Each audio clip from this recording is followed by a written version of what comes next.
खबर मध्य प्रदेश से है। दरअसल बैतूल में हो रही है वोटिंग। 4 केंद्रों पर फिर से वोटिंग हो रही है। जब वोटिंग हुई थी बैतूल में, उस दौरान जब वोटिंग कराकर बस लौट रही थी, बस में रखी हुई ईवीएम में आग लग गई थी। तो कुछ ईवीएम का डेटा इससे प्रभावित हुआ था। तो जितना डेटा प्रभावित हुआ था, वहां पर आज एक बार फिर से वोटिंग हो रही है। तो मध्य प्रदेश के बैतूल में भी वोटिंग हो रही है। दूसरी तरफ आज बिहार के खगड़िया में भी वोटिंग हो रही है, जहां पर 4 केंद्रों पर फिर से वोटिंग आज हो रही है। तो बैतूल जहां पर वोटिंग जारी है, तमाम जो मतदाता हैं वो अपने मत का इस्तेमाल करने के लिए पहुंच रहे हैं। दरअसल बस चुनाव खत्म कराने के बाद लौट रही थी, बस में आग लग गई। हालांकि उस बस में कई सारी ईवीएम रखी हुई थी, लेकिन बाकी ईवीएम सुरक्षित थी। लेकिन कुछ ईवीएम का डेटा प्रभावित होने की जानकारी मिली और उसके बाद दोबारा से वोटिंग कराने का फैसला लिया गया। वोटिंग वहां पर फिलहाल चल रही है और तमाम जानकारी के साथ अखिलेश सोलंकी जुड़ चुके हैं। अखिलेश, क्या कुछ और अपडेट है? वोटिंग शुरू हो चुकी है? बिल्कुल, ये जो 4 बूथ हैं, इन पर वोटिंग का प्रोसेस शुरू हो गया है सुबह 7 बजे से। और अभी धीमी गति से मतदान हो रहा है, क्योंकि सेकंड टाइम मतदान हो रहा है, तो वोटर का रुझान उस तरह नहीं है जिस तरह होना चाहिए।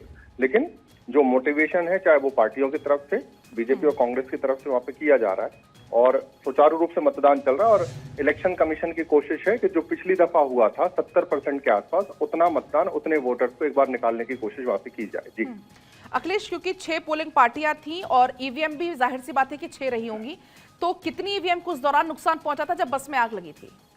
4 ईवीएम को नुकसान पहुंचा था और इसलिए 4 पोलिंग बूथ पर ये वोटिंग हो रही है। और उन पोलिंग बूथ पर, जैसे मैं पहले कह रहा था, कि कोशिश है कि उतना ही मत प्रतिशत हो जो पहले हुआ है। और ज्यादा अगर हम संख्या की बात करें तो 4 पोलिंग बूथ की जो टोटल संख्या है, तकरीबन 4000 के आसपास ये टोटल वोट्स होते हैं, क्योंकि औसतन 900 से 1000 वोट एक पोलिंग बूथ पर हो, तो 4 से 4500 के आसपास के वोट हैं। इनमें से कोशिश है कि 3000 से ज्यादा वोट डलवाए जा सकें। जी ठीक है अखिलेश, बहुत शुक्रिया आपका तमाम जानकारी के लिए। तो अखिलेश ने जानकारी भी दी।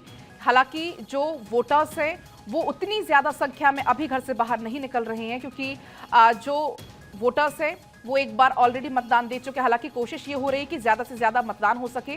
4000 वोट टोटल है इन 4 केंद्रों पर जहां पर ये वोटिंग हो रही है। और ऐसे में तस्वीर आपकी टीवी स्क्रीन पर है मध्य प्रदेश के बैतूल से, जहां पर वोटिंग लगातार जारी है। कुल इसमें 4 ईवीएम थी जो कि खराब हुई थी और 2 ईवीएम हालांकि इसमें सुरक्षित बताई गई थी। आग से प्रभावित ईवीएम में कंट्रोल यूनिट और बैलेट पेपर यूनिट को उस दौरान काफी नुकसान पहुंचा था। जब कलेक्टर से हालांकि इसको लेकर जानकारी मांगी गई तो उन्होंने कहा था कि इस पर जो डेटा प्रभावित हुआ है उसकी जानकारी दी गई थी और बताया गया था कि 4 केंद्रों पर अब वोटिंग फिलहाल चल रही है। सुबह 7 बजे से वोटिंग शुरू हो गई है, लेकिन जो मतदान की गति है वो जरा धीमी है पिछली बार की तुलना में। जो मतदाता है वो घर से उतने ज्यादा बाहर नहीं निकल रहे हैं। हालांकि अभी पूरा दिन पड़ा हुआ है, तो संभावना है कि इस पूरे दिन में जो वोट प्रतिशत है वो बढ़े और कोशिश यही है कि ज्यादा से ज्यादा वोट डल सकें, क्योंकि जो बस थी वो घटना का शिकार हो गई थी, उसमें आग लग गई थी और 6 कुल ईवीएम उसमें थी, जिसमें से 4 के डेटा को नुकसान पहुंचा था, 2 उसमें सुरक्षित थी, जिन पर आज एक बार फिर से वोटिंग हो रही है। इसके अलावा बिहार के खगड़िया में भी आज रिपोलिंग हो रही है, एक बार फिर से वहां पर वोट डाले जा रहे हैं।